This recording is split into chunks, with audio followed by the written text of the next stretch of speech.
로마서 11장을 통해서 사도 바울은 지난주에 말씀드린 것처럼 이방인들과 그리고 유대인들이 구원을 얻는, 그러니까 이방인과 유대인과의 서로 구원의 상호작용을 통하여서 이 구원이 어떻게 영향을 주고 이방인이 어떻게 구원을 얻고 그리고 또 이스라엘이 어떻게 구원을 얻을 것인가에 대해서 사도 바울이 계속해서 심도 있게 복음을 증거해 가고 있었습니다. 자, 그중에 오늘 우리가 16절부터 오늘 본문을 선택해서 보는데, 먼저 16절 말씀을 제가 한번 읽어드리겠습니다. 이렇게 되어 있습니다.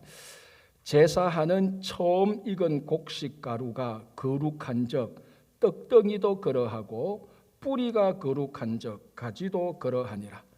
자, 지금 이방인의 구원과 이스라엘의 구원을 말하는 가운데 난데없이 제사하는 떡덩이가 어떻고 뿌리가 어떻고 이런 전혀 오늘 본문과 아구가 맞지 않는 이 상황과 내용이 맞지 않는 한 구절을 사도 바울이 툭 던지고 있습니다. 이 사도 바울이 몰라서 그런 것인지 아니면은 잘못 말해서 그런 것인지 그럴 생각이 들 정도로 본문 앞뒤로 맞지 않은 그런 내용인 것처럼 보입니다. 자, 그러면은 먼저 16절 말씀을 우리가 한번 좀 더 살펴보고 이것이 과연 이방인과 이스라엘의 구원에서 어떤 내용인가 우리 같이 보겠습니다. 여기 처음 익은 곡식가루, 제사하는 처음 익은 곡식가루를 한마디로 말하면은 처음 익은 곡식가루를 한마디로 말하면 첫 열매를 말하는 것입니다. 첫 열매가 거룩한 적 떡덩이도 거룩하다. 그러니까 처음 열매를 가져와서 그 곡식가루로 떡을 만듭니다. 그러면 처음 열매인 이 곡식이 거룩하면은 그걸로 만든 떡덩이도 나머지도 다 거룩해진다는 말입니다. 자, 이게 어떤 배경에서 나온 말인가 하면은 이스라엘 백성들이 출애굽을 하고 광야를 거쳐서 가나안에 들어갑니다. 가나안에 들어가면 이제 농사를 짓고 살게 됩니다. 그래서 농사를 지을 때 첫 열매를 거두게 되는 겁니다. 그래서 민수기를 보면 이 첫 열매를 거두면은 첫 열매는 하나님의 것이니 하나님께 거제로 들어서 하나님께 예배를 드립니다. 첫 열매에 예물로 드리는 겁니다. 이걸 보고 사도 바울은 그 첫 열매가 거룩하다 이렇게 오늘 사도 바울이 해석을 하고 있습니다. 그래서 첫 열매가 거룩하다. 첫 열매로 거제로 드리는 그 예물은 거룩하다. 그래서 두 번째, 세 번째, 네 번째 모든 열매들도 다 거룩해질 것이고 이 열매로 만들어지는 떡과 떡덩이와 그 나머지 전체 모든 것이 다 거룩해질 것이다 라는 말입니다. 자, 이 말이 이스라엘과 이방인의 구원하고 도대체 무슨 관련이 있습니까? 떡이 거룩해지고 열매가 거룩해지는데. 자, 그러면은 여기서 첫 열매가 무엇을 의미하는가 하면은 이스라엘의 남은 자를 말하는 겁니다. 자, 우리가 계속해서 로마서 9장, 10장, 11장을 보면서 이스라엘의 남은 자가 있었다. 하나님께서 이스라엘을 버리셨느냐? 하나님께서 그렇지 않았다. 이스라엘의 그 시대 때마다 소수의 무리였지만은 남은 자가 있었고 이 남은 자들이 하나님께 구원을 얻었다. 그 대표적인 인물이 사도 바울 자신이었습니다. 그리고 이제 그래서 예수님께서 이 땅에 오심으로 새로운 구약에 있었던 그 하나님 나라를 완성시키고 구원을 주는 메시아로서 이 땅에 오신 예수님으로부터 새로운 구원이 시작되는 겁니다. 그래서 이 예수를 믿는 바울 시대의 예수를 믿는 이스라엘의 아주 극소수의 남은 자들이 구원을 얻게 되는 겁니다. 그리고 난 다음에 강팍하여서 불순종하여서 버림을 받았던 대다수의 이스라엘 백성들이 일시적으로 버림을 받았다가 회복 불가능한 영구 불멸하는 것이 아니고 일시적으로 버림을 받았다가 나중에 이들이 많은 사람들이 다시 구원을 받게 될 것이라고 얘기를 했습니다. 자, 여기서 첫 열매는 이제 예수님께서 구원자로 오셨고 예수를 믿는 이스라엘의 남은 자 극소수 새로운 구원을 얻었던 첫 열매, 바로 이 사람들, 즉 이스라엘의 남은 자들을 말하는 것이에요. 이스라엘의 남은 자들 첫 열매가 거룩하다면은 나중에 있을 그 회복될 수 있는 그 이스라엘 백성들도 거룩해질 것이다 라고 사도 바울은 얘기를 하고 있는 겁니다. 자, 이거하고 같은 맥락으로 하나 더 보겠습니다. 중간에 이렇게 되어 있죠. 16절 중간에 뿌리가 거룩한즉 가지도 그러하니라. 이 지극히 상식입니다. 뿌리가 어떠면은 그 뿌리의 영양분이 줄기를 통해서 당연히 가지 끝에 있는 열매가 뿌리에서부터 시작해서 줄기를 통해서 당연히 그렇게 나타납니다. 그리고 뿌리가 어떠하면은 가지도 어떠한 게 지극히 상식적입니다. 자, 그러면 여기서 뿌리는 뭐고 가지는 무언가? 이 뿌리는 바로 이스라엘 백성들의 믿음의 뿌리가 되는 아브라함과 이삭과 야곱과 요셉과 모세와 같은 그런 인물들을 말합니다.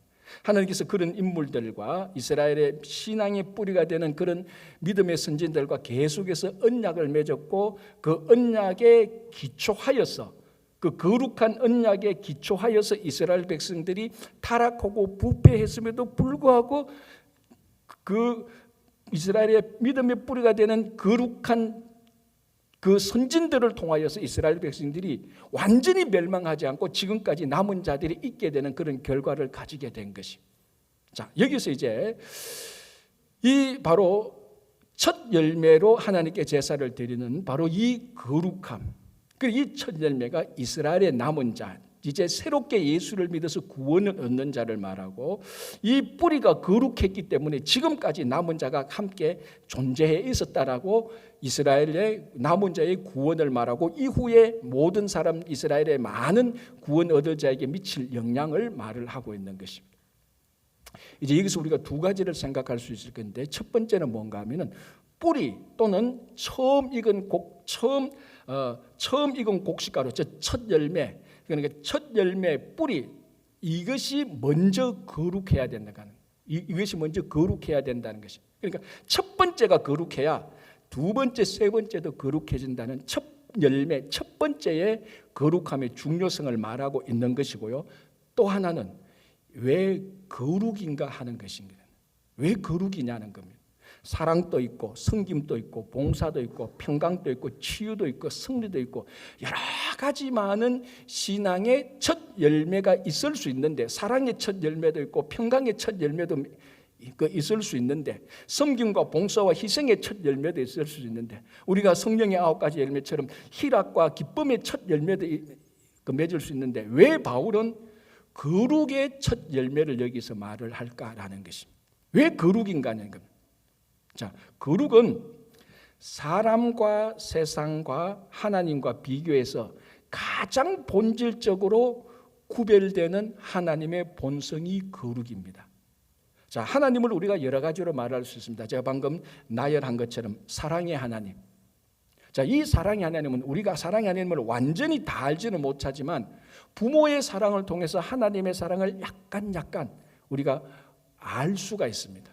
그리고 소망, 그리고 희망, 그리고 평강 이런 것들을 통하여서 하나님이 가지고 있는 본성을 우리들도 완전하지는 못하지만 부분적으로 다 하나님의 그 본성을 우리가 알고 있습니다.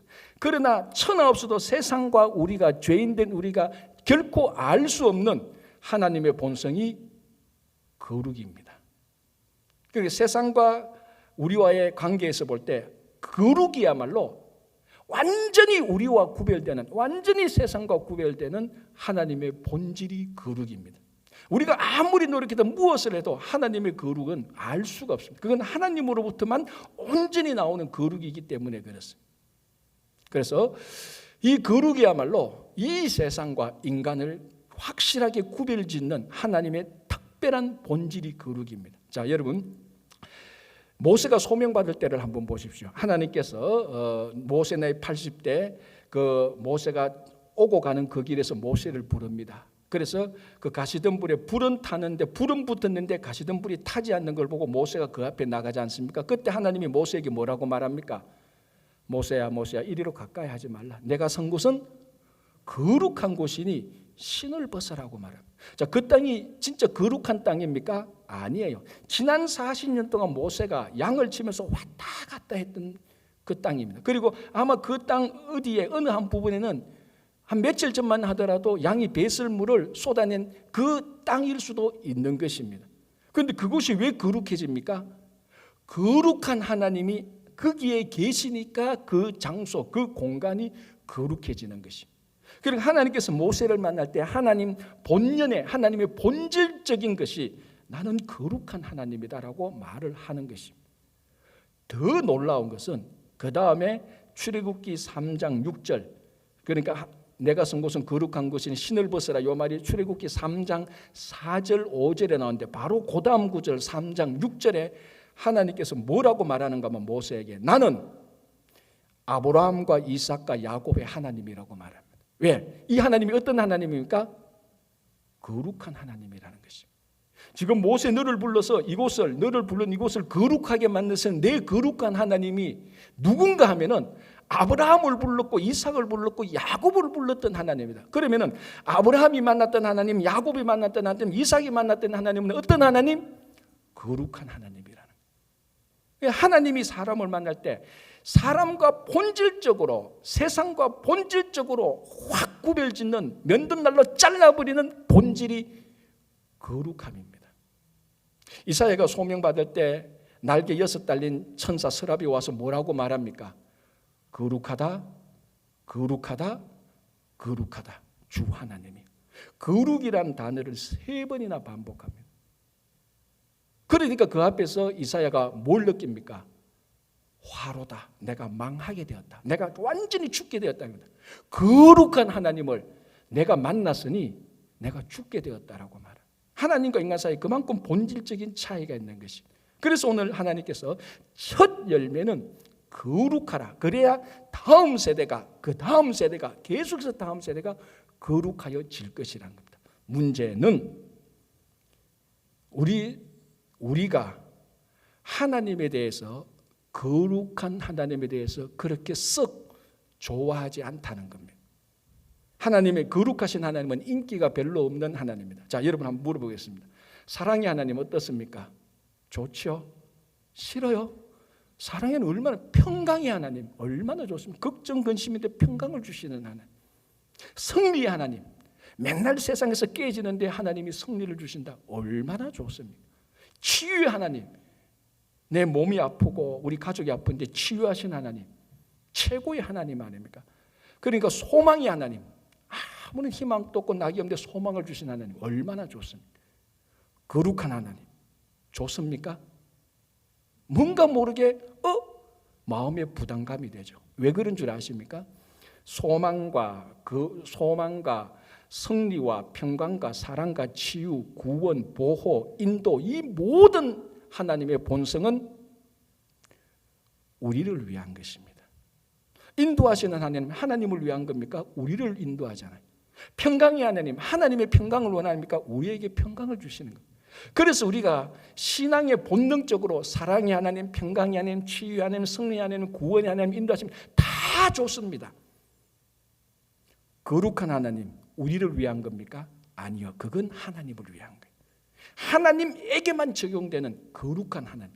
그래서 우리는 본능적으로 거룩한 하나님, 그 우리에게 무슨 도움이 돼?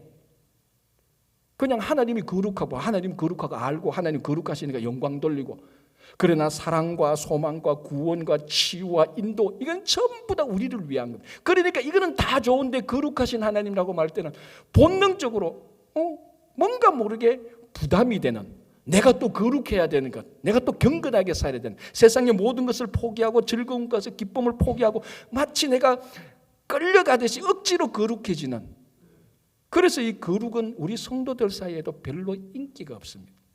그러나 이것이야말로 하나님의 본질입니다.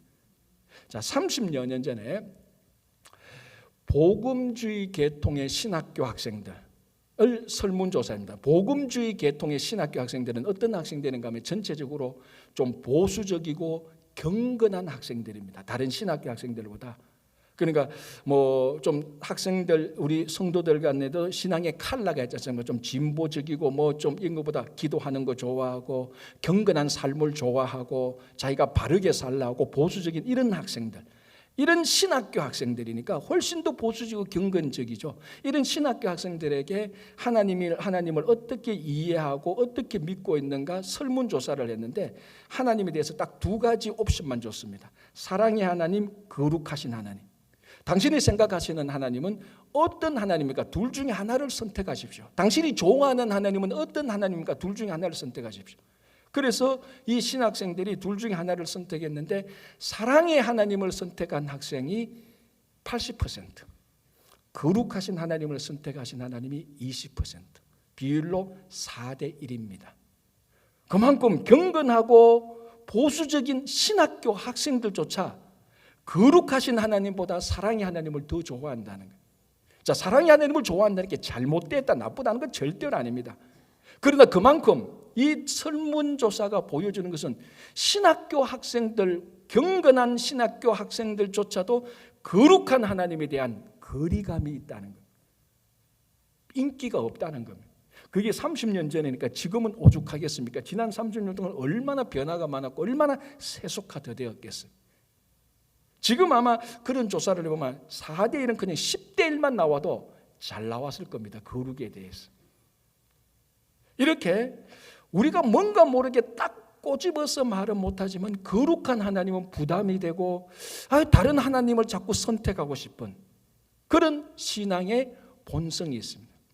그럼에도 불구하고 사도 바울은 첫 열매가 사랑이어야 되고, 첫 열매가 소망이어야 되고, 첫 열매가 섬김이어야 되고, 헌신을 말하지 않고 거룩을 말하고 있습니다. 왜 거룩일까요? 이 거룩이야말로 세속화를 유일하게 막는 겁니다. 교회의 가장 큰 위험이 뭔 줄 아십니까? 세속화 아닙니까? 교회가 세상을 계속해서 닮아가는 것, 이것이 지금 교회의 가장 큰 문제입니다.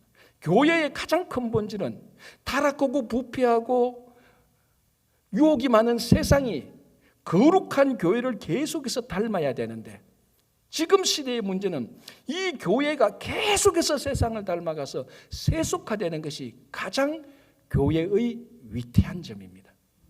이 교회와 성도가 세속화되는 것을 막아줄 수 있는 것은 사랑과 소망과 용기와 평강이 아닙니다. 무엇입니까? 딱 하나, 거룩하신 하나님입니다. 거룩만이 교회와 성도가 세속화되는 것을 막아줄 수 있는 것입니다. 이 거룩만이 죄가 무엇인지 확실히 규정짓고, 거룩만이 이 세상에 있는 죄를 환하게 드러내줍니다. 여러분, 사랑이 죄를 드러내주지는 않죠. 사랑은 죄를 감추려는, 덮으려는 속성이 있습니다. 소망, 치유, 평강, 이 모든 것은 거룩을 완전히 드러내지 죄를 완전히 드러내지 못합니다. 그런데 거룩만이, 세상과 인간과의 관계에서 본질적으로 다른 하나님의 거룩만이 무엇이 죄인가를 정확히 규정하고 드러내줌으로 말미암아 성도로 하여금, 교회로 하여금 죄악을 이기게 할 수 있는 능력이 거룩에서 나오는 것입니다. 그래서 첫 세대가 거룩해야 다음 세대가 거룩하는데, 여러분, 앞으로 다음 세대를 한번 생각해 보십시오.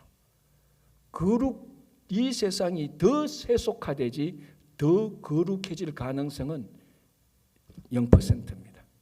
세상은 가면 갈수록 계속해서 세속화되고 부패와 타락을 향해서 갈 수밖에 없습니다. 그게 마지막 종말을 향해서 가는 겁니다. 다음 세대의 가장 큰 문제는 어떻게 우리 세대의 자녀들이 계속해서 거룩함 속에 머물러 있느냐, 이것이 신앙의 관건입니다.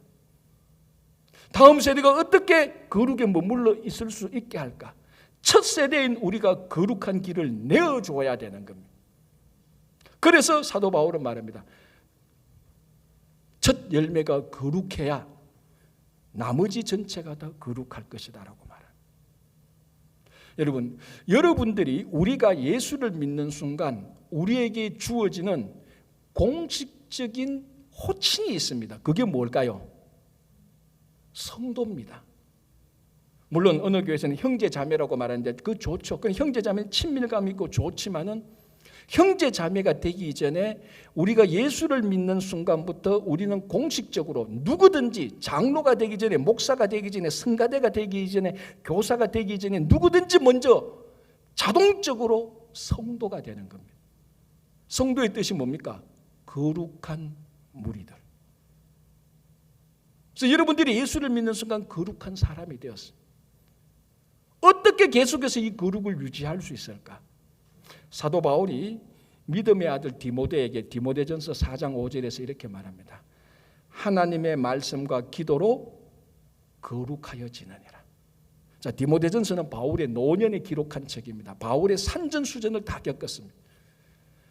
죽을 고비를 수도 없이 넘겼고 교회를 개척했고 로마 성교까지도 다 갔고 온갖 신앙의 고통과 아픔과 배신과 멸시와 영광과 모든 것을 다 경험했을 때가 디모데전서 후서를 쓸 때였습니다.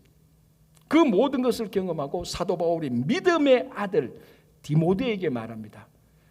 하나님의 말씀과 기도로 거룩하여 지내니라. 여러분, 우리는 성도입니다. 우리는 다음 세대, 특별히 우리는 또 이민 1세대 아닙니까? 이민의 첫 열매 아닙니까? 우리 이민 1세대 첫 열매가 다음 세대 우리 자녀들이 어떻게 신앙생활을 할까? 거기에 관심이 없는 분은 한 분도 없습니다. 단지 액션을 취하지 않고 걱정만 하고 있을 뿐이지 다 다음 세대 우리 자녀들이 이 세속화되는 이 세상에서 어떻게 믿음을 지킬 수 있을까? 어떻게 계속해서 교회를 지킬 수 있을까? 어떻게 세상과 구별된 본질적인 성도의 삶을 살 수 있을까? 그게 우리의 고민 아닙니까? 여러분, 다음 세대의 고민의 해결은 우리에게 있습니다. 다음 세대가 너가 문제니까 너가 해결하라는 것이 아니고 너가 문제의 해답이 우리에게 있는 것입니다. 그게 뭡니까? 거룩한 길을 닦아놓는 겁니다. 우리가 하나님의 말씀과 기도로 계속해서 거룩해짐으로 말미암아 더 세속화되어지는 우리 자녀들의 그 시대에 자녀들이 아버지 어머니 첫 열매가 걸어간 길을 따라갈 수 있도록 거룩한 길을 내시는 여러분 되시기를 바랍니다. 17절에 이렇게 되어 있습니다. 또한 가지 얼마가 꺾이었는데 돌감람 나무인 내가 그들 중에 젖붙임이 되어 창감람 나무 뿌리의 진액을 함께 받는 자가 되었은즉. 자, 이게 그 유명한 젖붙임 비유입니다. 이스라엘의 구원과 이방인의 구원이 어떻게 상호작용을 일으키는가, 이 젖붙임 비유가 가장 잘 명확하게 말해주고 있는 것입니다. 자, 창감람 나무 가지가 있는데 이 창감람 나무가 있는데 이 창감람 나무는 이스라엘을 말합니다. 아니, 더 정확히 말하면 구원을 말합니다. 이 창감람 나무에 가지 하나가 꺾여지면은 돌감람 나무 가지 하나를 젖붙입니다. 그러면은 돌감람 나무 가지가 창감람 나무에 붙어서 창감람 나무 가지가 되어가기 시작하는 겁니다. 어떻게요? 오늘 사도 바울은 말합니다. 창감람 나무의 뿌리로부터 진액을 공급받아, 영양분을 공급받아 줄기를 통하여서 가지를 통하여서 그 가지에 돌감람이 열리는 것이 아니고 참감람이 열리는 것입니다. 그래서 돌감람 나무 가지, 즉 이방인들을 말하는 것이죠. 구원 얻는 이방인들을 말하는 것입니다. 그래서 창감람 나무는 이스라엘의 구원을 말하고 창감람 나무에서 떨어진 꺾어진 가지는 우리가 앞에서 본 것처럼 불순종하고 강팍하여서 구원의 대열에서 떨어진 그 사람들을 말하는 겁니다. 그래서 그 사람들이 떨어졌으니까 강팍하고 불순종하여서 구원의 대열에서 떨어졌으니까 구원이 유대인에서 이방인대로 넘어간 것 아닙니까? 이걸 비유로 이 돌감람 나무에 해당되는 이방인에 해당되는 돌감람 나무 가지가 구원의 젖붙임이 되어서 이방인이 구원을 얻게 되는 비유를 말하고 있는 것입니다. 자, 여기서 중요한 것은 돌감람 나무가 어떻게 참감람 나무 가지가 되느냐는 겁니다. 젖붙임이 되어야 됩니다. 그리고 오늘 바울이 말하죠. 창감람 나무의 뿌리에 진액을 공급받아야 되는 겁니다. 그는 젖붙임이 되어 있으면 당연히 그렇게 되는 겁니다. 당연히 그렇게 되는 것이지만 그 과정을 말할 때 참감람 나무의 뿌리의 영양분을 돌감람 나무 가지가 받아서 창감람 나무 가지처럼 되어서 창감람 나무 가지의 열매인 참감람이 열리게 되는 것입니다. 자, 여기서 사도 바울이 말하는 것은 바로 참감람 나무는 이스라엘의 구원이고 돌감람 나무는 우리와 같은 이방인입니다. 그래서 젖붙임을 당해서 참감람 나무 가지가 꺾여 나가고 그래서 일시적으로 버림을 받고 대신 그 자리에 돌감람 나무 가진 이방인이 접붙임이 되어서 구원이 이방인에게로 넘어오는 것을 얘기하고 있는 것입니다. 우리 사사시대 때에 엘리멜렉이라는 사람이 베들레헴에 살고 있었는데 그 베들레헴에 큰 기근이 들죠. 그래서 이 엘리멜렉은 자기 아내와 두 아들을 데리고 이민을 갑니다. 어디로 갑니까? 요단강을 건너서 동편 쪽으로 모압 땅에 가게 됩니다. 그래서 거기서 거주해서 살면서 두 아들이 그 모압 여인과 결혼을 하게 됩니다. 그래서 4명의 가족이 6명이 됩니다. 그런데 그 모압 땅에서 남자 3명이 다 죽습니다. 그러면 여자 3명만 남죠. 그러니까 엘리멜렉의 아내 두 여인의 시어머니 나오미가 남고 두 며느리 이름이 오르바와 룻입니다.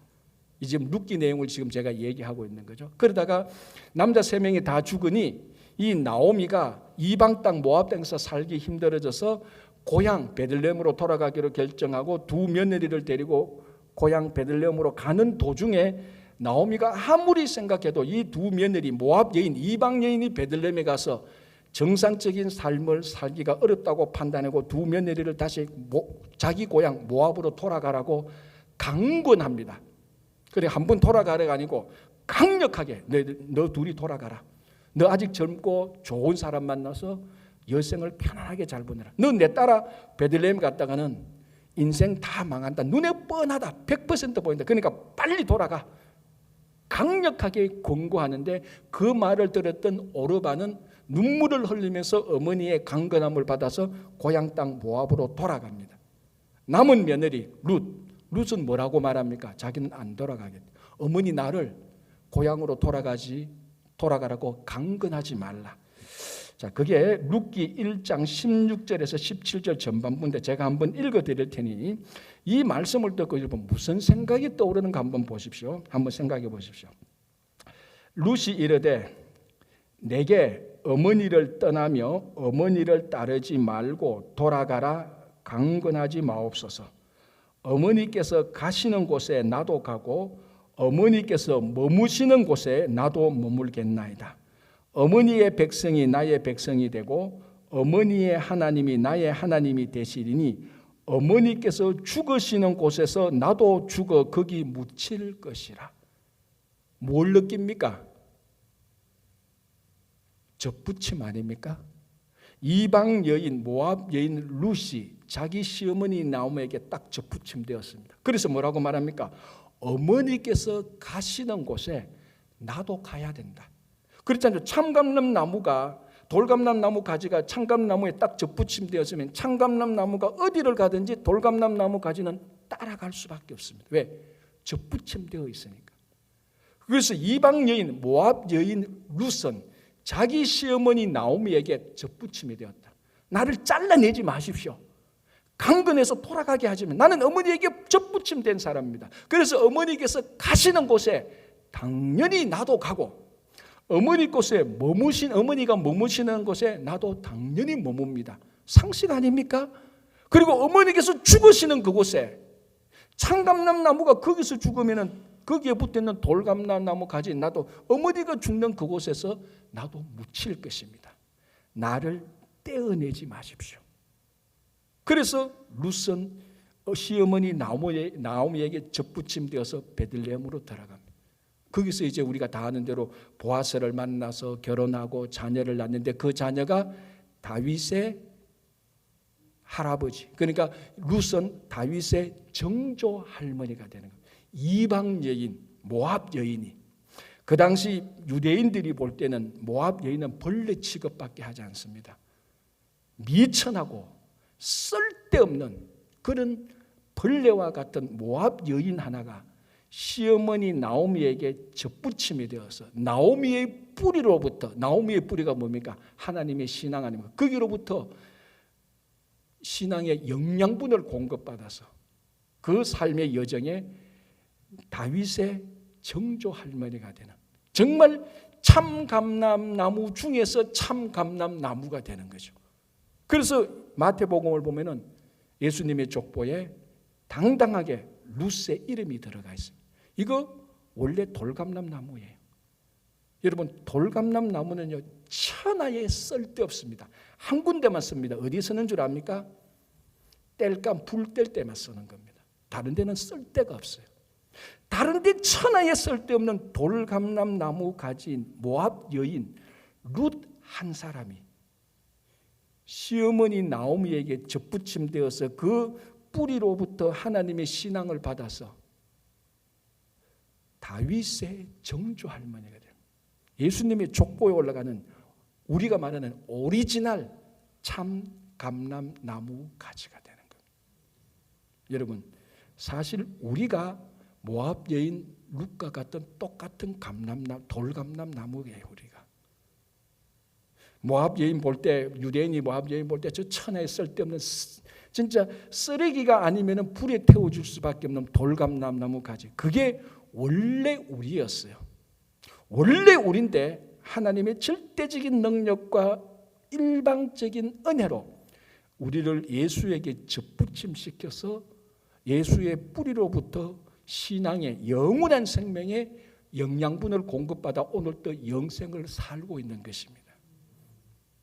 여러분, 요한복음 15장 5절에서 예수님께서 말씀하신 유명한 포도나무 비유가 있지 않습니까? 나는 참 포도나무에 너희는 가지니. 예수님이 포도나무고 우리는 가지입니다. 자, 오늘 사도 바울이 말했던 참감람나무와 돌감나무 비유로 말하면 어떻게 됩니까? 예수님이 말합니다. 나는 참감람나무요, 너희들은 돌감람나무 가지니 너가 내 안에 있으면 많은 열매를 맺을 것이다. 참감람나무가 되는 포도나무 되시는 예수님에게 돌감나무 가지가 붙어서 그 안에 있으면 생명을 얻게 되고 많은 열매를 맺게 되는 것입니다. 어떻게요? 참 감람나무인 예수님으로부터 영양분을 공급받아서, 그래서 예수에게 접붙임된 우리는 우리의 모든 것은 예수님으로부터 나와야 되는 겁니다. 왜? 예수님에게 접붙임되었으니까 예수님이 우리 삶의 뿌리입니다. 우리 삶의 뿌리는 예수님으로부터, 예수님의 말씀으로부터, 예수님의 삶으로부터, 예수님의 권면을 들음으로, 예수님의 명령을 들음으로, 예수님의 삶을 따라감으로 거기서부터 우리가 영양분을 공급받을 때에 포도나무에 붙어있는 가지처럼 참감람나무에 붙어있는 돌감람나무 가지가 참감람나무가 되듯이 우리가 진짜로 예수의 제자가 되는 겁니다. 여러분, 다른 데서 공급받을 생각하지 마십시오. 다른 인물들한테, 다른 신앙의, 다른 세상의 어떤 인물들한테, 다른 세상의 어떤 가치로부터 여러분 신앙의, 여러분 삶의 가장 중요한 영양분을 공급받지 마시기 바랍니다. 오직 예수님으로부터 공급받아야 우리가 예수님이 참감람나무 되시 우리가 참감람나무가 되는 것이.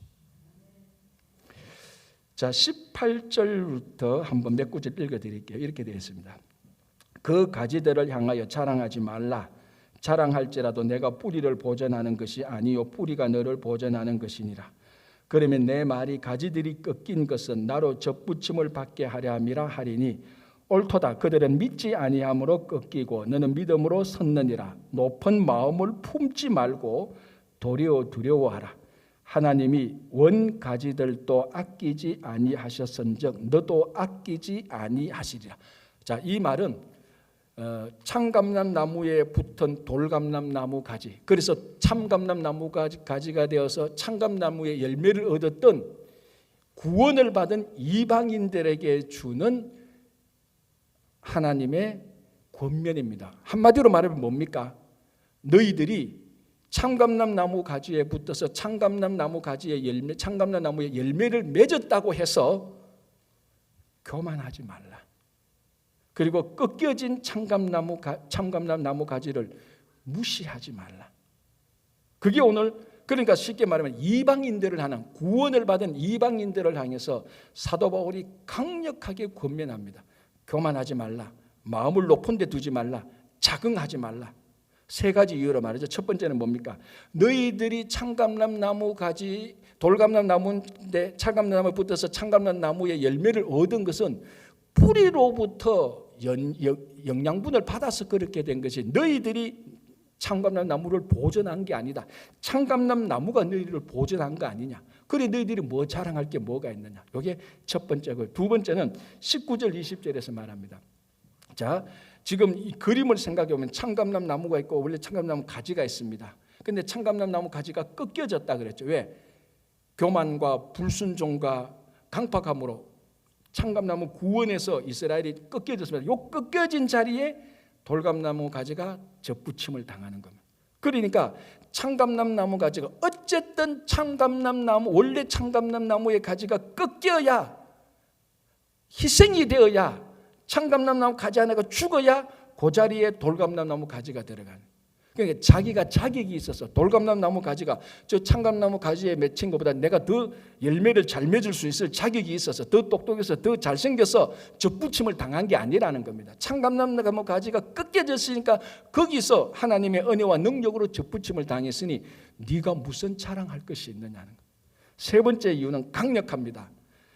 창감나무 가지, 창감나무에 붙어있는 이 가지 하나가 교만하고 불순종하고 강팍할 때 하나님께서 원래 창감나무 가지 원가지도 아끼지 않고 꺾어서 잘라버렸다. 그런데 돌감나무 가지가 붙어 있다가 교만한다면은 강팍해진다면은 월 창감나무의 원래 가지도 꺾는 하나님께서 돌감나무 가지가 붙은 것이 돌감나무 가지 붙어서 창감나무 가지가 되었다고 해서 열매를 맺었다 해서 교만하면 그거 꺾는 것은 아무것도 아니다. 그것을 두려워하고 자랑하지 말라는 것입니다. 그러니까 이방인들이 구원받았다고 해서 유대인 무시하지 말라는 겁니다. 쉽게 말하자면 우리가 구원받은 것은 유대인의 가지가 꺾였기 때문에 구원받은 것, 하나님의 전적인 은혜와 능력으로 구원받은 것이지, 야, 저 유대인들 교만하고 참 안 돼. 우리는 구원받은 사람이야. 이제는 우리가 선민이야라고 생각하는 순간부터 구약시대의 이스라엘 백성들이 가졌던 선민의식으로 인해서 교만한 결과를 다시 우리가 반복할 수 있는 겁니다.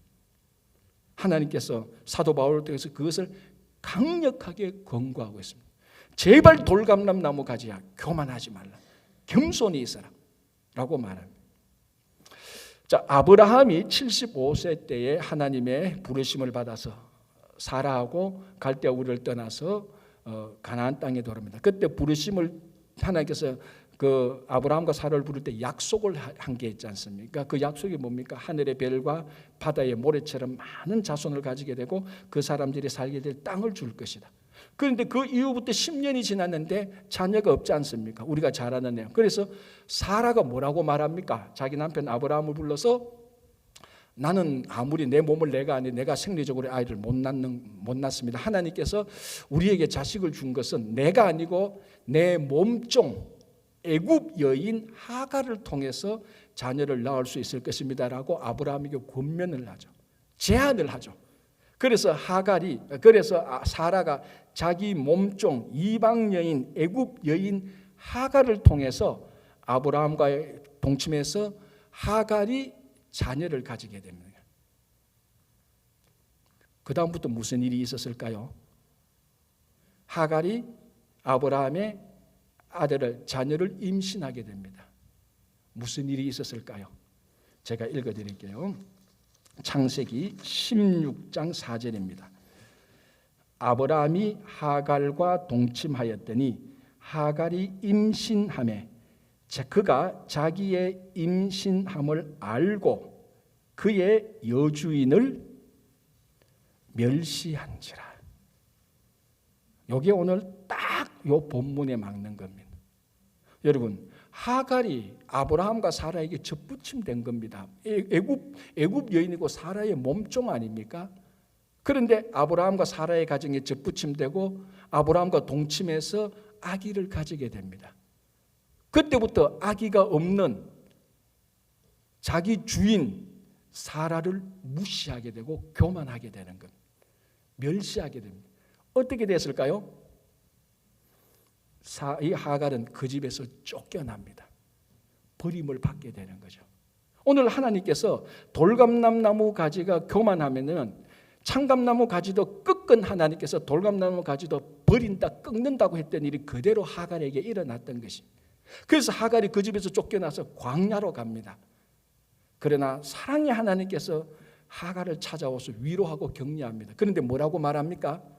너 다시 그 집에 들어가. 그리고 우리말로 하면 제가 좀 약간 해석하면 까불지 말고 사라의 수하에 들어가서 복종하라고 말을 합니다. 네가 접붙임을 받아서 아기를 가졌다고 해서 원래 너의 참감나무 가진 사라를 네가 무시해? 너 교만해. 그래서 네가 지금 꺾여서 버림을 받았지만은 하나님의 특별한 삶으로 너를 다시 그 집에 들여다 보내줄 테니 절대로 까불지 말고 사라의 수하에 들어가서 그에게 복종하라고 말해요. 바로 하갈이 자기가 임신하면서 아기를 가지자 참감람 나무에 있는 사라를 무시할 때 일어났던 일이 오늘 사도 바울이 똑같이 권면하고 있습니다. 자, 그러면은 원래 돌감람 나무 가지였던 우리가 예수에게 접붙임돼서 구원을 얻었습니다. 우리가 늘 그렇다면 우리가 유대인만 무시 안 하면 됩니까? 아니지 않습니까? 유대인을 이스라엘을 저 교만하고 저 뭐 좀 군사력 좀 잘 나간다 저렇게 교만하고 저 영적으로 어두운 사람들 다 심판받고 그렇게 무시하고 교만하고 우월감을 느낄 게 아니고 유대인뿐만 아니라 모든 민족과 모든 인종들에게 그리고 교회 공동체와 가족 공동체와 직장에 있는 모든 사람들에게 동일하게 자긍하지 말고 교만하지 말고 우리 구원의 접붙임을 받아서 구원의 삶을 살고 있는 우리의 삶을 감사하고 겸손하며 기쁘게 살아야 되는 것입니다. 유대인뿐만 아니라 모든 인종과 민족에 특별히 우리가 뉴욕에 살고 있으면서 많은 인종과 민족과 같이 섞여 살고 인종과 민족은 물론이거니와 교회 공동체 모든 공동체의 다른 사람에게 자긍하지 말고 우월의식을 느끼지 말고 교만하지 말고 겸손하게 하나님이 주신 구원을 감사하며 그 구원의 소식을 전하면서 살아가시는 그래서 참감람 나무에 많은 열매를 받아 누리시는 여러분 되시기를 간절히 바랍니다. 기도하겠습니다. 하나님 아버지, 우리가 이민 1세대로 살아갑니다. 다음 세대는 더 세속화되고 더 타락하고 더 부패가 판치는 세상이 될 것입니다. 다음 자녀들이 어떻게 거룩한 삶을 살까? 해답은 다음 세대에 있는 것이 아니고 앞선 세대 바로 우리에게 있는 것을 기억합니다. 우리가 먼저 거룩한 길을 내고 우리가 하나님의 말씀과 기도로 매일매일 거룩한 삶을 살도록 도와주시옵소서. 주님, 우리가 원래 돌감람 나무 가지인데 원래 가만히 놓아두면 쓰레기통이나 아니면 불에 태워질 쓸데없는 사람인데 예수에게 접붙임되어서 구원함을 받고 영원한 생명을 살도록 인도해 주신 것을 감사합니다. 앞으로 살아가는 동안에 오직 예수 그리스도로부터 모든 영양분을 공급받고 주님을 닮아가는 제자가 되게 하여 주시옵소서. 주님, 우리 마음속에 있는 모든 교만과 우월을 다 제거해 주시고 항상 겸손과 구원의 기쁨과 즐거움과 감격으로 살며 이 구원을 증거하는 하나님의 자녀들 되게 하여 주시옵소서. 예수님 이름으로 기도합니다. 아멘.